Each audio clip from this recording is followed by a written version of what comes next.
tunaliinua jina lako, tunasema asante kwa jioni ya leo. Wewe ni mwaminifu sana katika maisha yetu. Pokea sifa na utukufu. Asante kwa ajili ya neno lako la uzima jioni ya leo. Katika eneo hili la Lulanga, ninaamini wewe ndio uliotufanya tuwepo mahali hapa. Kila nafsi na kila roho iliyoko mahali hapa Bwana ukaihudumie. Katika jina lako Yesu Kristo wa Nazareti aliye hai. Asante kwa neema na rehema unaifanya katika maisha yetu ya kila siku. Baba, turehemu na kutusamehe pale ambapo tumeenda kinyume na mapenzi yako. Ukatuoshe kwa damu ya mwanao Yesu Kristo wa Nazareti aliye hai. Pokea sifa na tukufu tangu sasa na hata milele. Amen. Bwana Yesu asifiwe. Basi tuna kila sababu ya kumshukuru Mungu kwa ajili ya jioni ya leo. Roho Mtakatifu ametupa neema ya kukutana mahali hapa. Siku ya leo tuna ujumbe unaozungumza urithi mbaya katika familia tulizotoka. Jana tulizungumza kwa habari ya kizazi kibaya, lakini leo tutazungumza kwa habari ya urithi mbaya. Jana tulizungumza kwa habari ya kizazi kibaya, kizazi kinachopenda ishara na miujiza, kizazi kisichokuwa na upendo, kizazi ambacho kinalaumiana na kuchokozana, kizazi kinachoabudu uganga na ushirikina, kizazi ambacho hakina amani, hakina upendo. Ndio somo la jana ambalo tulizungumza katika eneo lile kwa namna ya tofauti. Na leo, siku ya leo, tunazungumza kwa habari ya kizazi kibaya. Tunazungumza kwa habari ya urithi mbaya. Urithi mbaya. Kwa ninaposema urithi, ni kile ambacho unapewa kwenye nyumba ya baba yako. Baba yako alitafuta sana ulipozaliwa. Anatengeneza maisha yako ya baadaye. Ananunua mashamba makubwa. Yeye angalia umri wako umeenda, lakini ananunua mashamba makubwa. Anawekeza sehemu kubwa kwa ajili ya urithi wa watoto wake. Mali na urithi hutoka kwa nani? Kwa baba yake mtu. Bwana Yesu asifiwe. Lakini tunazungumza kwa habari ya urithi wa mali za dunia hii na urithi wa uzima wa milele. Na tukishirikiana kusoma katika kitabu cha Waebrania ile sura ya 9, ule mstari wa 16, ule mstari wa 16 mpaka ule wa 20. Waebrania ile sura ya 9 mstari wa 16 mpaka ule wa 20. Neno la Mungu linasema hivi katika Waebrania 9:16 mpaka 20. Neno la Mungu linasema hivi: maana agano la urithi lilipo, lazima iwepo mauti yake aliyeifanya. Kwa maana agano la urithi lina nguvu palipotukia kufa kwa mtu, kwa kuwa halina nguvu kabisa akiwa yu hai yeye aliyelifanya. Kwa hiyo hata lile la kwanza halikuanzwa pasipo damu. Maana kila urithi ilipokwisha kunenwa na Musa kwa hao watu wote, kama alivyoamuru sheria, alitoa damu ya ndama na ya mbuzi pamoja na maji na sufu nyekundu na hisopo, akakinyunyizia kitabu chenyewe na watu wote. Sura 20 akisema, hii ndiyo damu ya agano iliyoamuriwa na Mungu. Bwana Yesu asifiwe. Biblia inatueleza kwamba maana agano la urithi lilipo, lazima iwepo mauti yake aliyolifanya. Naomba nielewe. Ninaposema, Biblia inasema maana kama kwenye familia kuna agano la urithi mbaya, na lilifanyika kwa matambiko na damu na uganga na ushirikina, anasema ndani yake lazima kuna nini? Mauti. Naomba nielewe tena, rudia.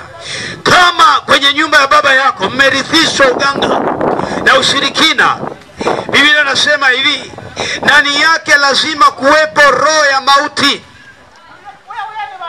Hiyo mauti ndio inayowatesa watu leo, maana wamerithishwa uganga na ushirikina. Mtoto anakuwa anaona waganga wanaletwa pale nyumbani. Kuku wanachinjwa, wanaonewa kwa sababu ya damu zao zimwagike ili watu fulani wafunguliwe eti. Mbuzi wanachinjwa kwenye lile eneo kwa ajili ya urithi wa agano. Mtoto anakuwa anaangalia ibada na miungu inavyofanyika.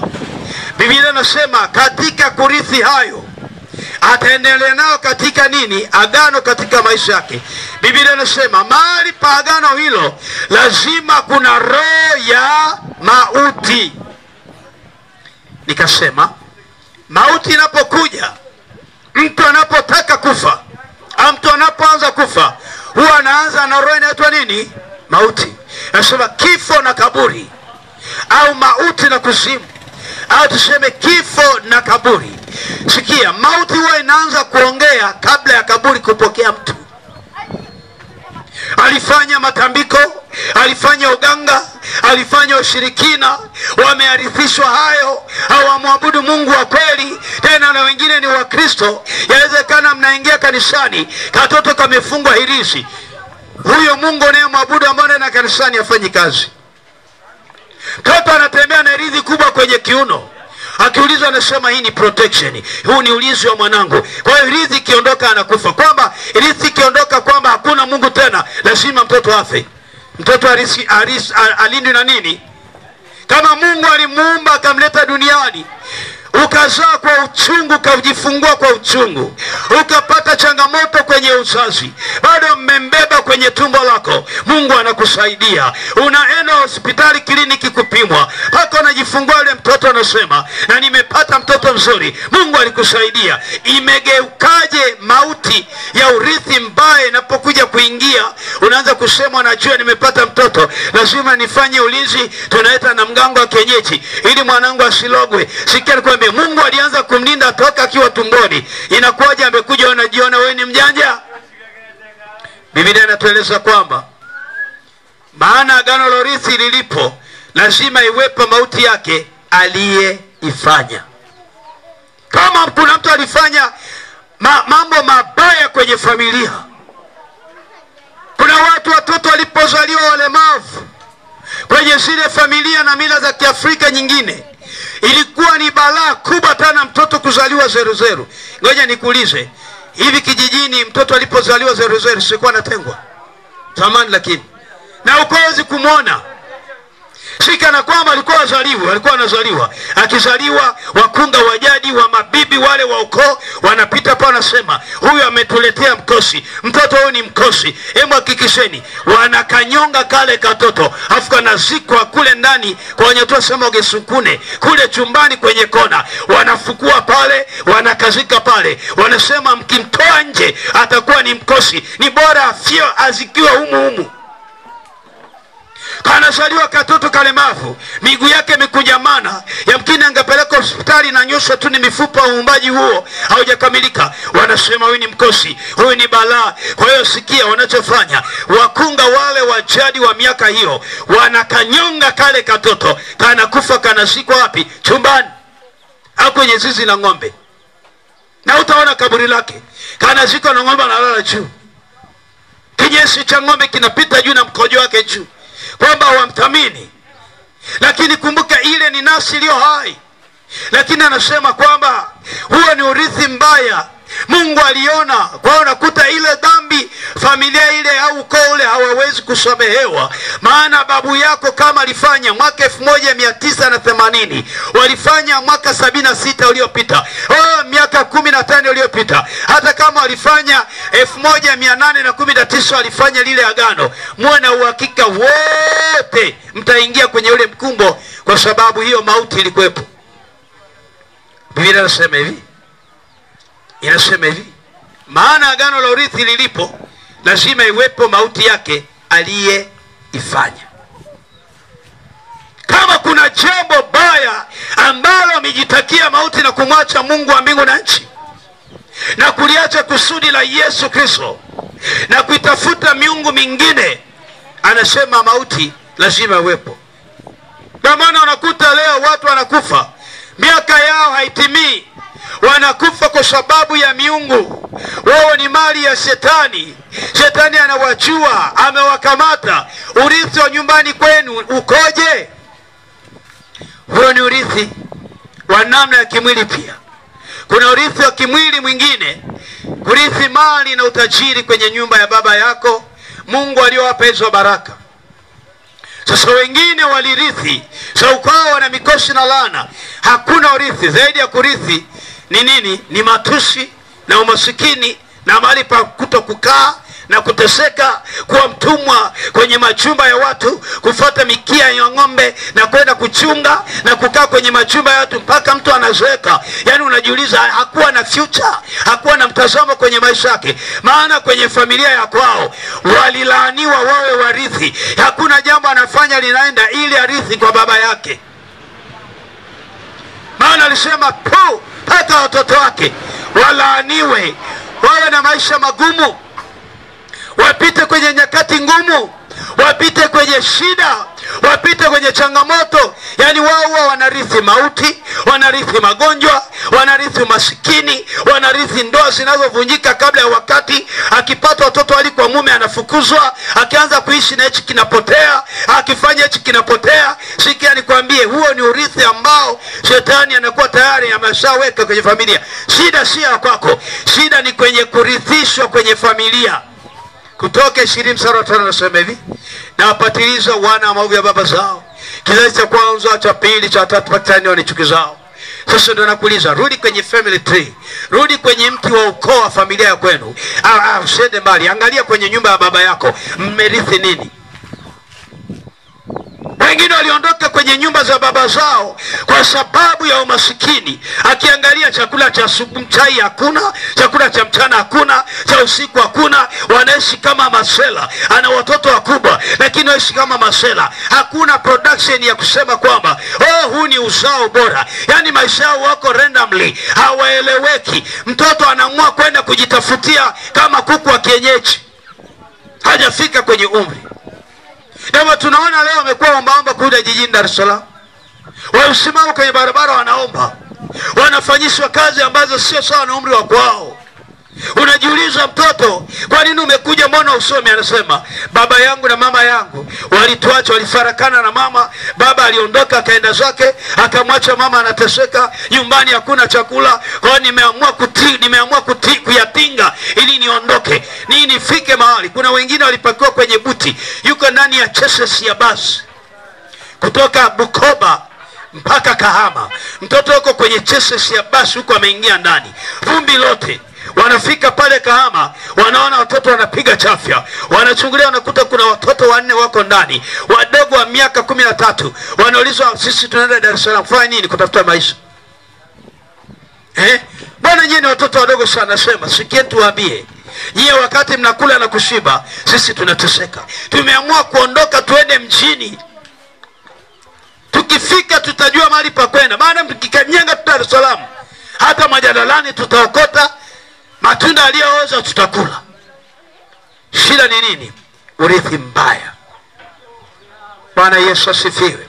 Kwa hiyo tunaposema habari ya urithi, anza kulea watoto wako sawa sawa. Hao watoto wako waheshimu. Watu wanafikiri kupata watoto ni kama tuna nini. Hawaheshimu watoto, anawatesa watoto. Baba ni mlevi, anakunywa pombe kilabuni kule, hajui watoto wamehangaika. Mama ndio anahangaika na sabuni za watoto wafue uniformu, anahangaika na viatu. Baba akija ni matusi, hana chochote. Yani ile baba lifeki, liko pale na kunywa pombe. Yani linaondoka asubuhi, linarudi jioni. Kazi yake kupata watoto wako ndani. Tena anazalisha watoto kweli kweli, lakini hawahudumii. Hawahudumiwi. Vitoto vimefuatana vichekechea, wa mwaka moja, mwaka mbili, mwaka moja, mwaka mbili, mwaka moja. Afu kimuuliza unawahudumia, anasema unajua maisha magumu. Muulize, hao watoto wako kwa India, wako 15. Vipi unaweza kuenda? Mama yao ndio anahangaika na kibarua. Anahangaika usiku na mchana yule mama. Baba kila wakati limeleo, na akija anataka ale ugali na dagaa.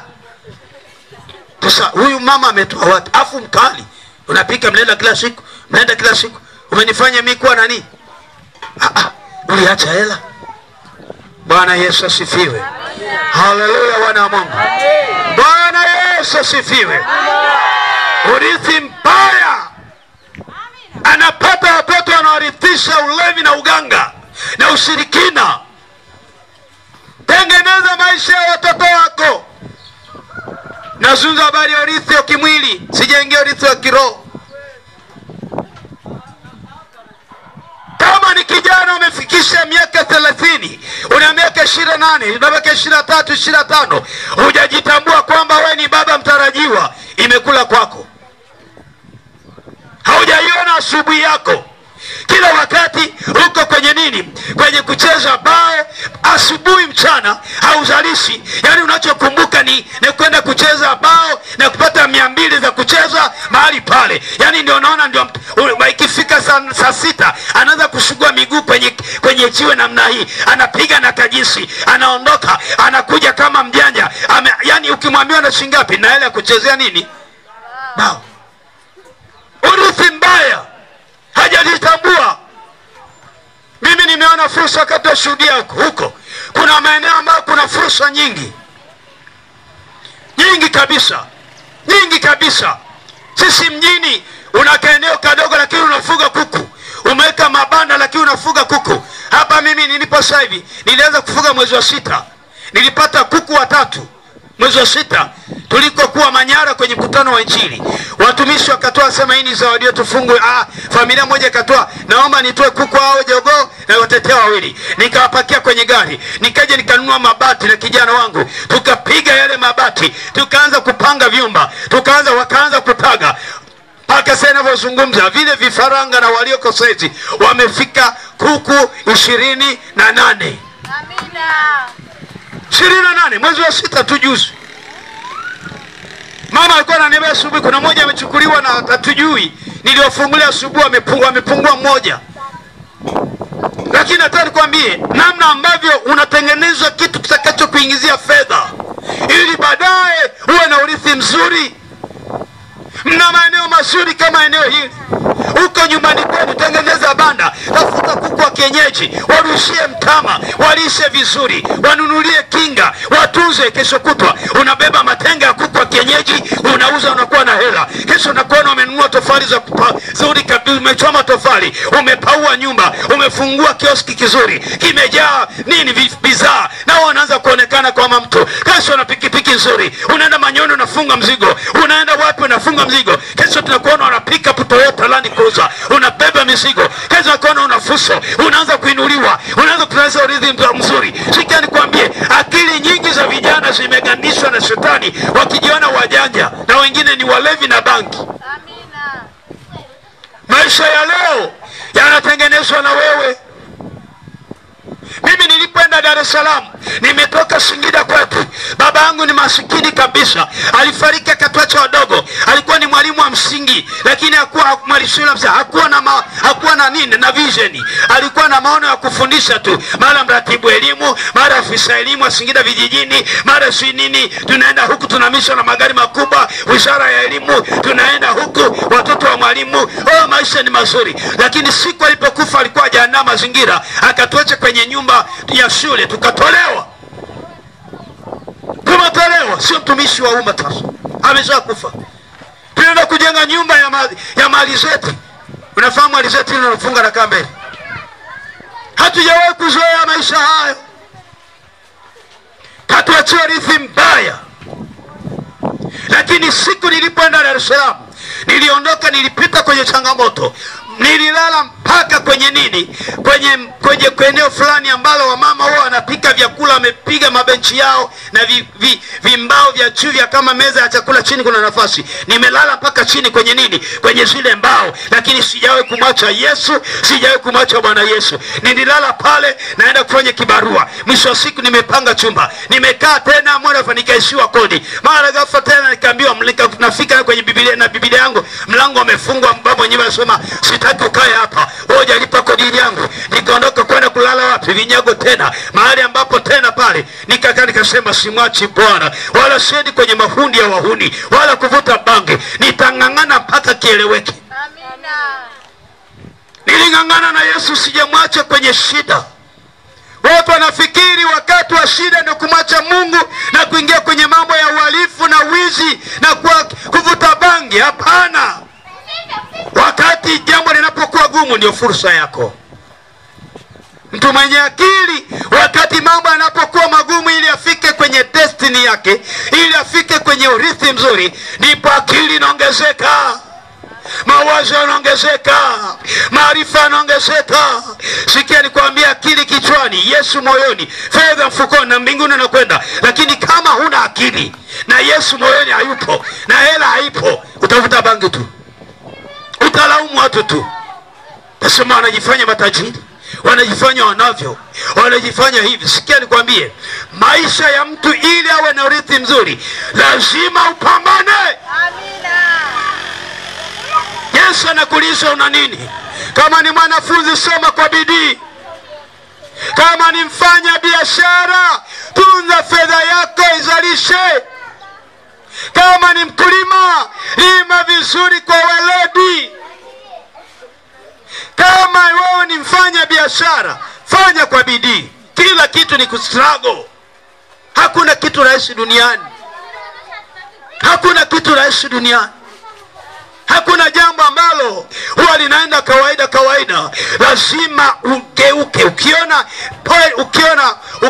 Ukiona kwamba point ya kwanza inakataa, tafuta option ya pili. Usibaki kwenye ya kwanza, ili ufike kwenye habari ya urithi mzuri wa mafanikio yako. Point ya pili imekataa, nenda kwenye point ya tatu, anza kutafuta. Ukiona na ya tatu imegoma, jiulize kwa nini zote tatu zimegoma. Inawezekana formula yangu ni mbaya. Kaa mezani, fikiri, waza sana.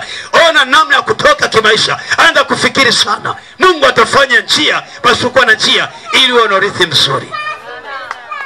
Bwana Yesu asifiwe. Wapeleke watoto wako shule, wasomeshe.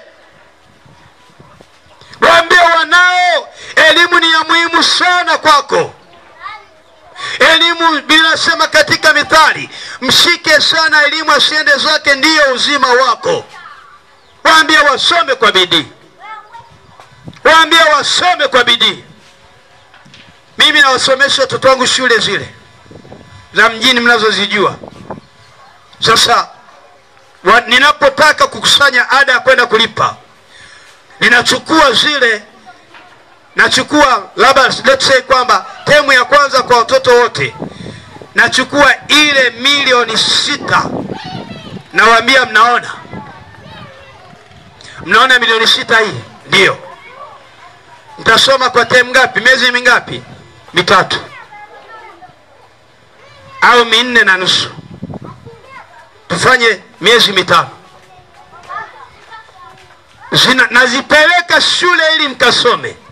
Ninaomba kila mmoja ajihesabie fedha yake milioni 2 au milioni 1.8. Kila mmoja hesabu. Nasimwaga pale kitandani. Wanahesabu, wanasema bado mbona nyingi baba, wanalia. Napeleka zote hizo kwa ajili ya tabia ili wachue thamani ya hela ninayotoa, kwamba sijawapeleka shule kwenda kucheza. Na watengenezea ufahamu wao, wachue kwamba baba anahangaika. Alafu nikimaliza naenda kwa mhasibu pale wa shule, na wenyewe nawaita njoni tupeleke ada zenu. Kila mmoja namwambia shika risiti lako, alafu baadaye uniletee nyumbani.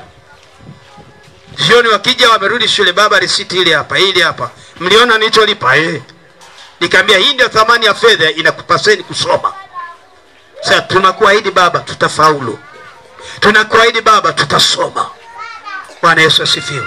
Sasa mtoto asipojua thamani ya kile anachokilipa, au hata kama tunasomesha shule za kawaida hizi, muonyeshe thamani ya maisha. Muonyeshe mifano ya watu waliofaulu kwenye maisha. Huwezi kufanikiwa kuwa na gari nzuri na maisha mazuri kama hujatengeneza thamani yako ya kesho.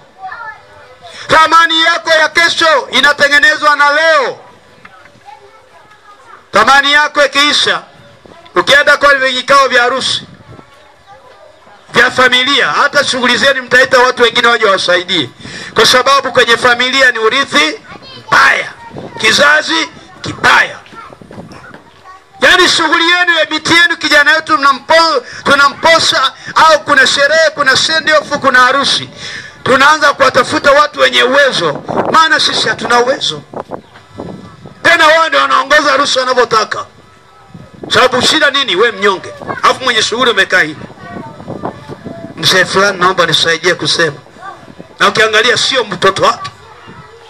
Maana wewe nothing, hakuna kitu. Yani shughuli za kwenu mtengenezwa na watu kweli.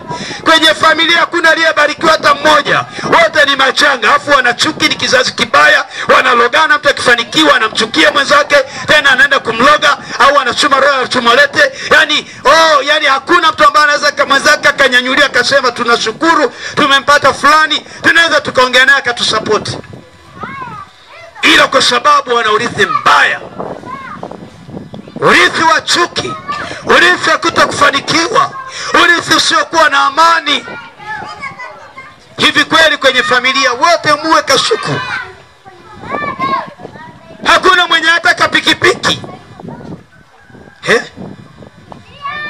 mwingine hata kabaskeli cha 50,000. Kila kitu tukaombe kwa jirani, tukaombe kwa jirani. Tuna mgonjwa, tafuteni pikipiki kwa jirani. Tumepungukiwa, tuende kwa jirani. Yani wewe ni mpungufu, wewe ni huna kila siku. Kata hiyo roho kwa jina la Yesu. Kata hiyo roho ya urithi mbaya kwa jina la Yesu. Ifike unamiliki na kutawala. Unajua ukiwa huna kitu, hata kwenye kikao huwezi kuongea, si ndio? Hata kama una pointi nzuri na nyosha mkono ili utoe shauri, utaambiwa hebu nyamaza kwanza wewe, ngoja mzee aongee.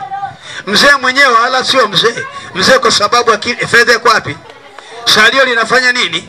Sema linasoma. Mzee mwenye mvi anaacho sema mzee, ngoja mzee, subiri baba, ngoja mzee aongee. Anaongea hata ujinga kabisa na anapigiwa makofi. Na hata wakati mwingine unasaulika pointi yako, hausimami tena, unaachwa. Maana akiongea atatupa nini?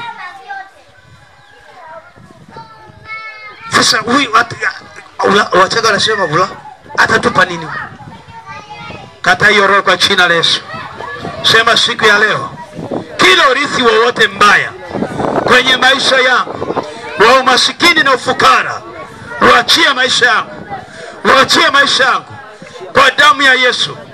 Sikia, Biblia inasema kwamba kama kwenu mna roho ya ufukara na umasikini, na kama hujaivunja na kuikataa, itaendelea kutafuna kama ilivyokuta kwa babako. Unaweza kawa na mtaji, lakini hiyo fedha ikapotea kwa sababu mlishatengenezewa mazingira ya kutokurithi, ili watoto wako wasirithi maisha mazuri. Unaanzisha jambo, haliendelei, linafia njiani. Maono yako huwa yanafia njiani. Ninakwambia rudi kwenye nyumba. Haya sasa, fanya kwa mfano, narudi kwenye familia yetu. Toka ulipozaliwa mlikuwa na nini? Kuna nini kwenye familia ya kwenu? Ndio maana inafika mpaka Kristo sadaka tuwezi kutoa. Tunatamani tutolee mwela sadaka, hakuna. Hata hela tu ya kwenda mashine kusaga ni changamoto. Hata hela tu ya sabuni ni shida. Kipande nilala, kuna familia fari, kipande kimoja kikishafuliwa kidogo kimebaki kinatundikwa juu. Siku moja panya akachukua. Mtoto anajiandaa fue, sabuni imechukuliwa na panya. Maana katika ulimwengu wa damu na nyama, maisha ni magumu, hakuna hela. Lakini kama ipo imechukuliwa na panya, nenda kachukue kipande kingine mwanangu uje ufue. Urithi mbaya wa masikini na ufukara. Urithi mzuri unakufanya uwe na baraka, utakula mema ya nchi, utatengemeza mwili wako, utaishi maisha mazuri. Eneo la pili, urithi wa kiroho. Biblia inatueleza kwamba baada ya maisha haya, katika Ufunuo Yohana pale inazobakisha nikaona mbingu mpya na nchi mpya, maana mbingu za kale zimekwisha kupita. Biblia inasema, kusoma katika Ufunuo Yohana ile sura ya kwanza mpaka mstari wa mwisho, inazungumza kwa habari ya maisha yajayo, inazungumza habari ya uzima wa milele. Biblia inatueleza kwamba baada ya maisha tulio hapa duniani, lazima tutaondoka kwenda kuishi na Baba kule milele. Kisha nikaona mbingu mpya na nchi mpya. Kuna maisha ya baadaye, kuna maisha ya uzima wa milele. Sisi wanadamu tunakufa, Lakini je, baada ya kifo Biblia inasema kwamba ni hukumu. Baada ya kifo ni hukumu, na kila nafsi itaonja mauti. Kwa nini tunasema hivyo? Ni muhimu sana kujua namna ya kuishi maisha mema, maana maisha tulio nayo hapa duniani tunapita. Sisi ni wasafiri. Biblia inasema hakika tuna mjudumuo. Sisi wote ni wasafiri, tunaelekea mbinguni kwa Baba. Wote ni wasafiri. Bwana Yesu asifiwe. Bwana Yesu asifiwe. Amina. Kwa nini nasema hivi? Urithi tunaoambiwa na Roho Mtakatifu sahihi, urithi wa milele. Ni bora ukaishi hapa duniani kwa mateso, lakini ukaenda kuishi milele na Yesu Kristo. Na Biblia inatueleza kwamba kule tukishafika kule ni mapumziko milele na milele. Hakuna hizi shughuli za kuhangaikia hapa duniani za urithi hapa duniani. Urithi wa mbinguni ni moja kwa moja, tutamiliki pamoja na mfalme. Ni bora duniani wakucheke, wakudharau, waongee maneno yao, waseme lile na lile, lakini endelea kutengeneza mbingu yako mwanangu. Anza kutengeneza mahusiano yako na Mungu. Anza kutengeneza mahusiano yako na Yesu. Siku moja, ndugu mmoja, nikiwa kwenye maombi, sasa nikaita watu kuokoka. Nilipoita kuokoka, mabiti watatu wakaja ambao walikuwa grupu moja. Wakaja wale mabiti watatu, nikaongoza sala ya toba, wakarudi wakasema asante. Nikamwita na yule dada wanne ambao alikuja naye. Akaniambia, sikia mchungaji, mimi sikuja kuokoka, nimekuja kupata uponyaji, unaumwa nipone tu. Anampata daktari, anamtaka daktari lakini hataki dawa yake. Si ndio? Anamtaka daktari lakini hataki dawa. Nikamwambia, unapompata Yesu ndani yako, unatengeneza urithi mzuri kurithi pamoja na mfalme. Magonjwa yataondoka na shida zitaondoka. Akasema hapana, siwezi kuokoka. Basi nikamwambia, basi njoo nikuombee magonjwa yako. Hata Yesu aliponya wenye dhambi, njoo tu nikuombee. Nikamwambia, haya kadri utakavyo pokea. Nikamwambia, nikamaliza. Tumemaliza, huduma imeisha, tumeondoka. Akawa anaendelea kuzidiwa kuumwa. Wakamsafirisha kwenda kwao Tabora. Ibiti wa Tabora. Amefika kule Tabora, hali kazidi kuwa mbaya, akapelekwa hospitali ya mkoa. Alipopelekwa pale, akaanza kuona shimo la mauti limekaribia. Mbele ya lile shimo anasikia sauti zile zile ambazo alikuwa anamwambia, sogea hapa nikuongoze sala ya toba. Akasema hapana, mimi nimekuja kuponywa. Anasikia. Yani ile recorded ya siku ile inaanza kuongea mbele yake, wakati mauti imefunguka afe, kwamba anaelekea mahali pabaya. Akasema nikasikia sauti. Wewe mtumishi akasema kwamba basi njoo nikuombee. Unikuombee kwa sababu nikuombee tu hivyo hivyo. Ulinikataa mimi ulipokuwa unaumwa, uliitwa na mtumishi uje uokoke. Ulikataa kusimama mbele, wenzako watatu waliokoka, lakini wewe ukasema hukwenda kuokoka. Hilo ulienda kwa ajili ya kuponywa. Sikia nikwambie, akasimama pale, malaika anamwambia, njia yako sasa mauti imeshafika na lango lako la kwenda kuzimu limeshafika. Kwa hiyo sasa unafanyaje? Bado na dakika 20 za kuondoka duniani. Fanya uwezavyo, kama unaweza kuokoka sasa, una fursa ya mwisho. Anasikia naambiwa. Akaanza kusema, jamani manesi, kuna mtumishi Dar es Salaam aliwahi kuniambia ndio niokoke, nikakataa. Ninasikia sauti yake inaongea huku mbele, na kuna mtu mmoja amevaa nguo nyeupe ananiambia kwamba amenipa dakika 20. Namba yake jamani kopa, tafuteni aniombee jamani. Ninaona milango inafunguka, kuna shimo lenye giza na linatoa miale ya moto, huko ni pabaya, fanyeni haraka. Watu wanajua labda huyu ugonjwa umemzidi, labda anaongea sakati kesi kama karuko na akili. Watu wanampuzia tu. Ikafika muda ule kafika, akafa, wakazika. Sasa ndugu zako wameenda kutafakari, hebu tumuulize mtumishi Jose ni nani Dar es Salaam.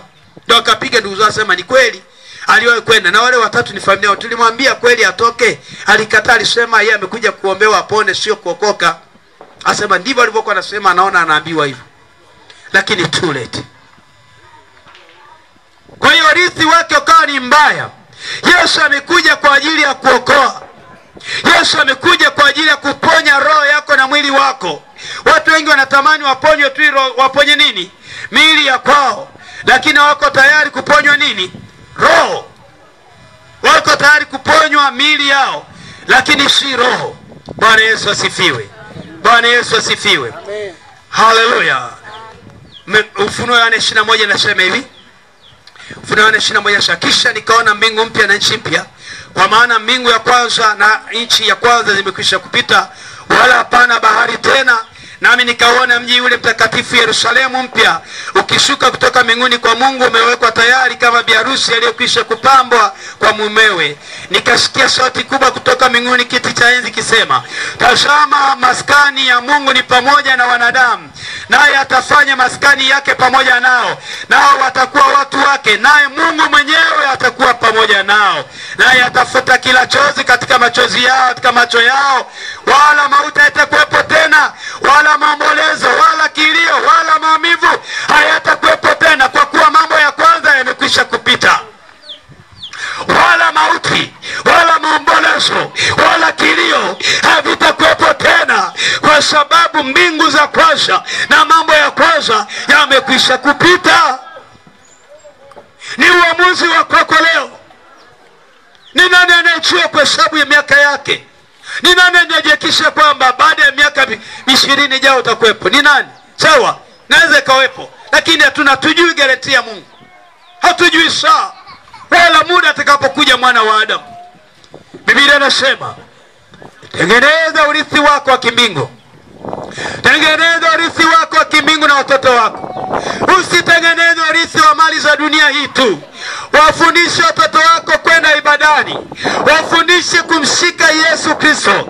Wafundishe kusimama katika kweli na kweli ya Mungu, ili utengeneze urithi wa kiroho kwa watoto wako. Siku upo watasema, hakika baba yetu, mama yetu alikuwa anatufundisha kuomba.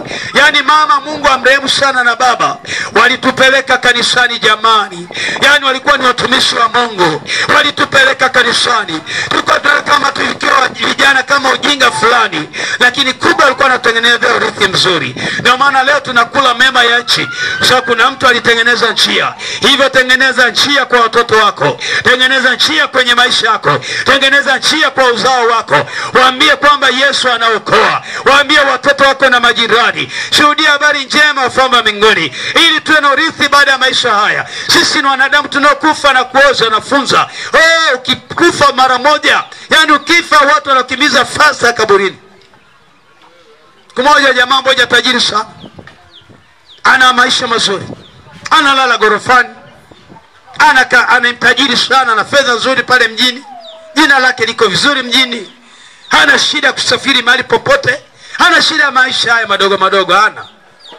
Lakini sikia, wakati akiwa anaumwa, amelala pale ndani kwenye kitanda chake kizuri. Maana ukiingia bafuni kuna kamziki kanapigwa pale, anaoga, kuna mwisho na mziki. Kabluzi kanapiga pale, anaoga kabisa, na kuna kastuli anaweza kakaa pembeni. Yani kuna kabafu kazuri amazing chumbani kwake. Kitanda chake ni kizuri sana, yuko safi sana. Bwana Yesu asifiwe. Bwana Yesu asifiwe. Lakini sikia, wakati anaumwa, alipoumwa akaingizwa kwenye gari yake, anapelekwa hospitali. Anapelekwa hospitali, wanampokea ndugu zake, wanasema na mke wake na familia, mwekeni private ward, ya private ward ambayo haichangamani na wagonjwa wengine kwa sababu ni expensive. Si ndio? Yani mtu wa gharama hana shida, hawezi kujichanganya na watu wa kawaida. Huyu ni mtu muhimu sana na hela, lakini kifo akiangalia hela. Pamoja na yuko private kwenye chumba cha madaktari wake, akatafutiwa madaktari waangalizi tena mabingwa. Si una hela bwana? Lakini saa kifika, wamekuja madaktari mabingwa, wamefanya hichi na kile, ngome imegoma. Wanafanya hivi, pressure ishuki. Wanafanya hichi na pressure ishuki. Mwisho siku akafa. Ile gari ya milioni 500, ile gari ya milioni 500 V8 kaliacha. Gorofa zuri kaacha. Siku anaondoka akapelekwa mochwari kama wengine wanaowekwa. Kaingizwa tu kwenye hakurudia kitanda chake tena. Hakurudia nyumba yake tena nzuri kwenda kukaa. Ilo walimleta wakamwaga, wakaletwa pale nyumbani kwake. Jamani, muingizeni sebleni kwake. Sio chumbani tena kwenye kile kitanda na bafu. Angalau jamani, mlazeni kitanda ile alale kidogo. Yani watu wanaanza nyumba inakukataa, magari yamekukataa, nchi imekukataa, watu wamekukataa. Hiyo ndio mauti, ndio kifo.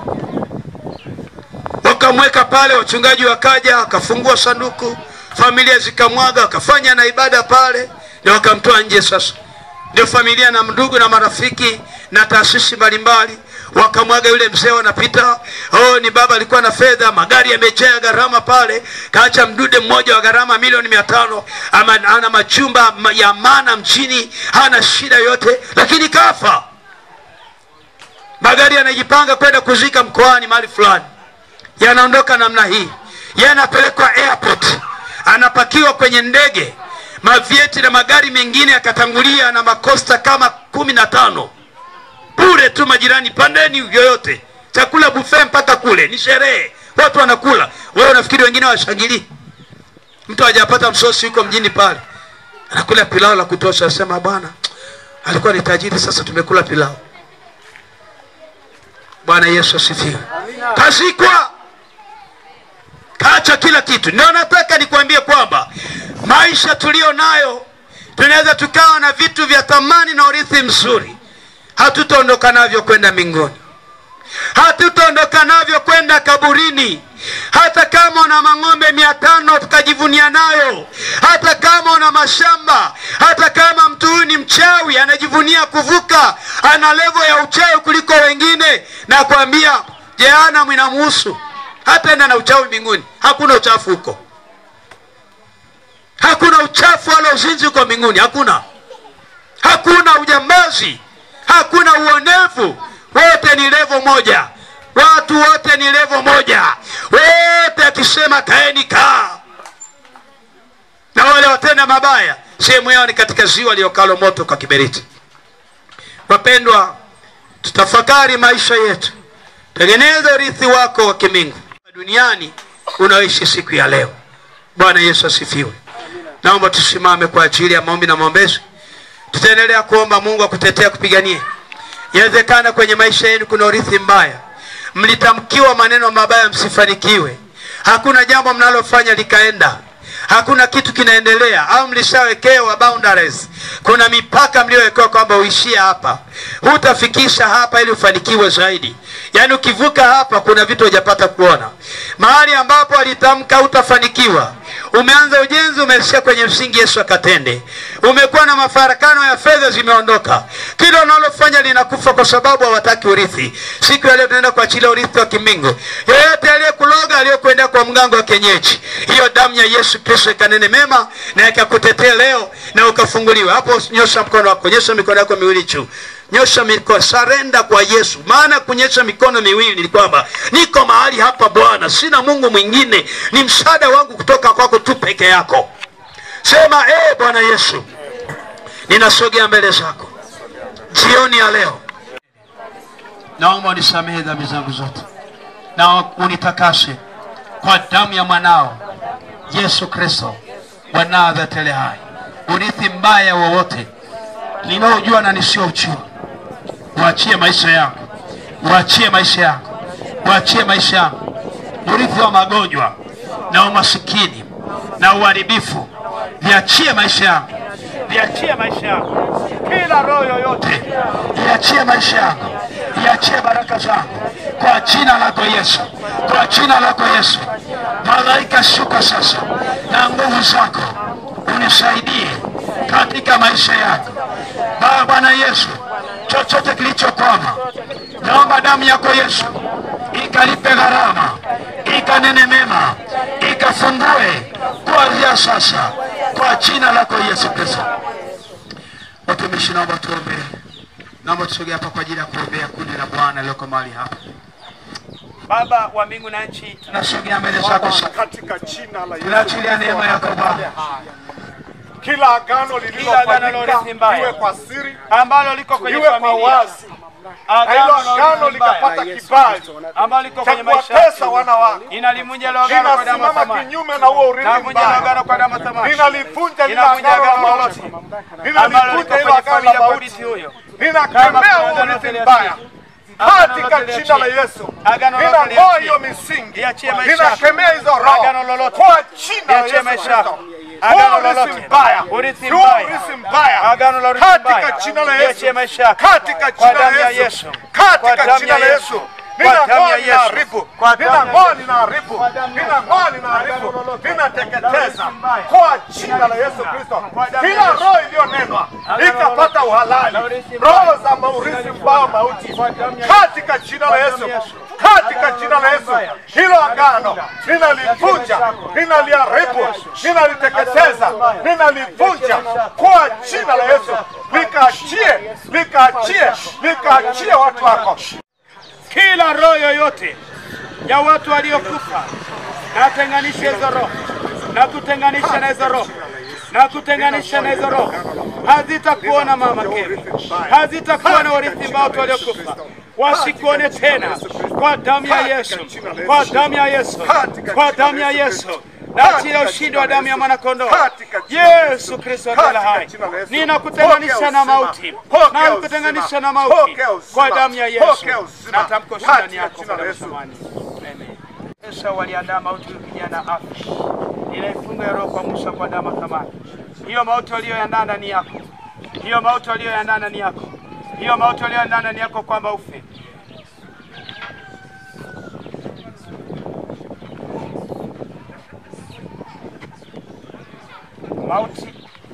mauti achia maisha, achia maisha kijana wewe. Era mauti, achia maisha yake, achia mauti yake, achia maisha yake.